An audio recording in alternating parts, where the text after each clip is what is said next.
Welcome to my YouTube channel, General Mind. Today our topic is the ethics of digital immortality, mind uploading. In an age where technology knows no bounds, one of the most fascinating frontiers is the concept of digital immortality through mind uploading. This idea, once relegated to the realm of science fiction, is now edging closer to reality with each passing day. But as we stand on the precipice of this brave new world, it's crucial to ask, is it ethical? Can we upload our minds into computers, and what are the far-reaching implications of such an endeavor? Join us as we delve into the intricate ethical questions surrounding mind uploading and explore whether achieving digital immortality is a noble pursuit or a perilous gamble with far-reaching consequences. The allure of immortality has been a constant in human history. From ancient myths to modern science fiction, the dream of living forever has captured the human imagination. In recent years, this dream has taken a technological turn with the advent of mind uploading, a process that involves scanning and recording all of the information contained in your brain onto a computer, thereby creating a digital replica of your mind.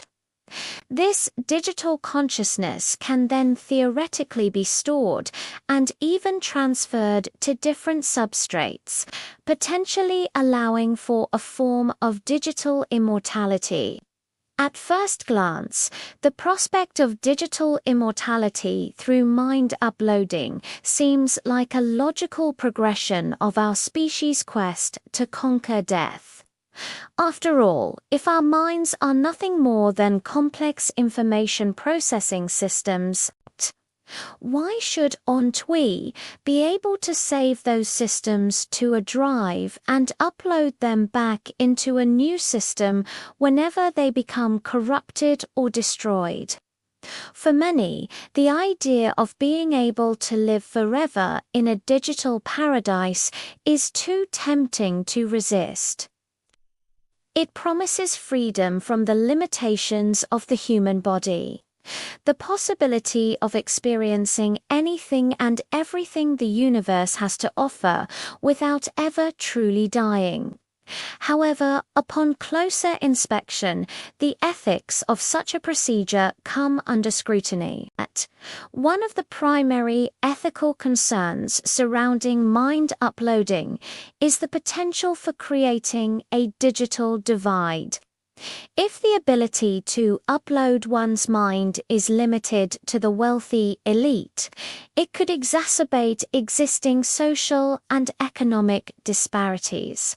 In such a scenario, the rich would be able to transcend their physical limitations and achieve digital immortality, while the majority of humanity remains bound by the constraints of biology.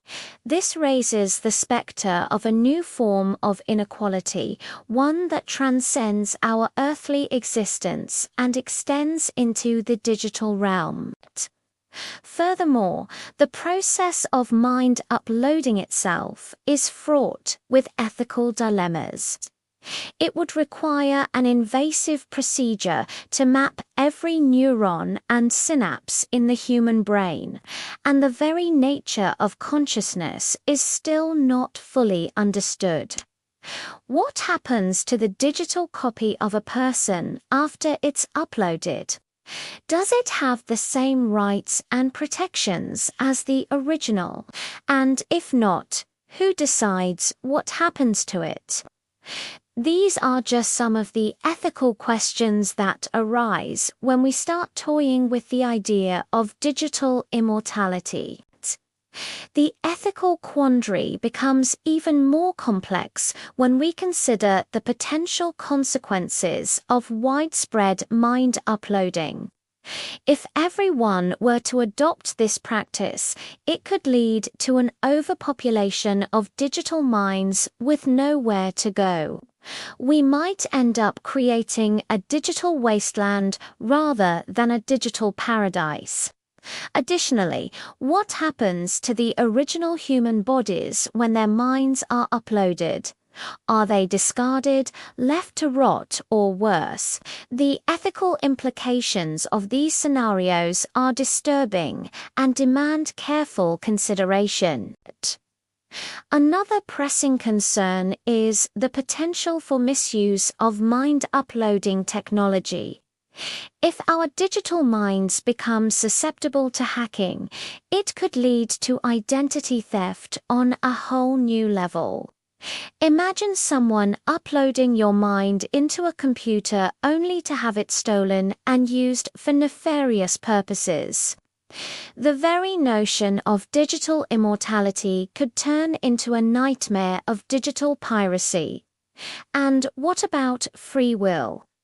If our minds are simply information processing systems, are we really free to make our own choices, or are we merely the sum of our digital parts?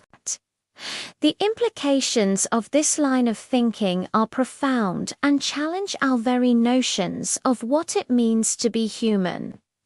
Despite these ethical challenges, the allure of digital immortality remains strong. Proponents argue that the benefits of overcoming death and disease outweigh the risks, and that the potential for progress is simply too great to ignore. They envision a future where mind uploading allows humans to live in digital utopias, free from the limitations of the physical world.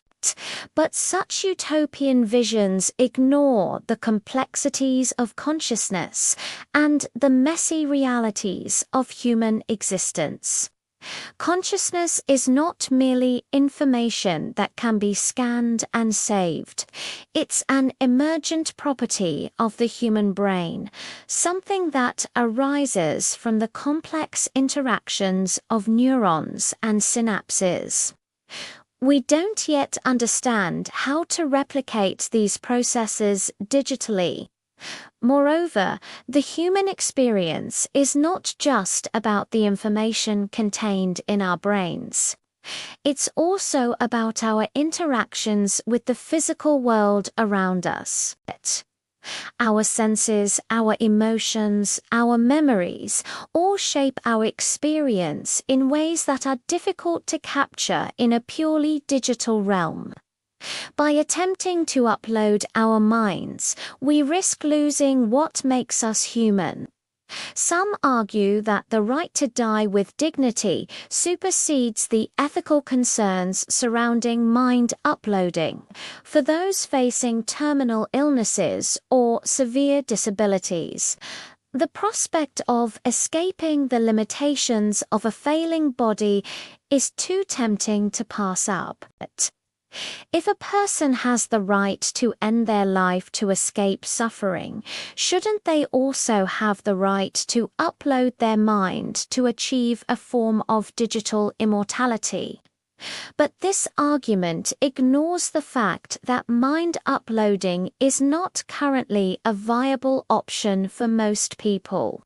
It's a procedure that's likely to remain expensive and exclusive for many years to come, which raises ethical questions about access and inequality. Furthermore, the idea of a digital afterlife ignores the importance of closure and the grieving process. The opportunity to say goodbye to loved ones and to mourn the loss of a unique human life is a crucial part of the human experience. A digital afterlife cuts off this process, denying both the individual and their loved ones the chance to come to terms with death. In the end, the decision of whether or not to pursue digital immortality through mind uploading is a deeply personal one. Some will be willing to risk the ethical challenges involved in the hope of achieving a better existence free from the constraints of death. Others will choose to remain tethered to the physical world, embracing the beauty and messiness of human existence. As technology continues to advance, the ethical questions surrounding mind uploading will only become more pressing. It's essential that we have open and honest discussions about the implications of this technology to ensure that it's used responsibly and ethically. We must decide whether we want to create a future where only the wealthy elite can achieve digital immortality, or whether we want to ensure that this technology remains accessible to all humanity. The quest for digital immortality is a dangerous game. It threatens to upend our notions of humanity, equality, and the sanctity of life. As we stand on the brink of this brave new world, we must proceed with caution. Let's keep talking about it. In conclusion, the ethics of digital immortality through mind uploading are complex and while the idea of conquering death and achieving a digital paradise is tempting, it comes with significant challenges. We must consider the potential for creating a digital divide, the unknown consequences of altering consciousness, and the possible misuse of such technology. It's crucial to approach the topic with nuance, acknowledging both the potential benefits and the inherent risks. Perhaps the true ethical way forward lies in embracing the beauty and complexity of human existence, rather than seeking to escape it through digital means. Thank you for joining us today. If you enjoyed this video, please remember to subscribe and leave your thoughts in the comment section below. Together, we can continue to explore the fascinating questions surrounding digital immortality and the ethics of mind uploading. Stay curious and keep asking questions. Until next time, stay curious and keep asking questions.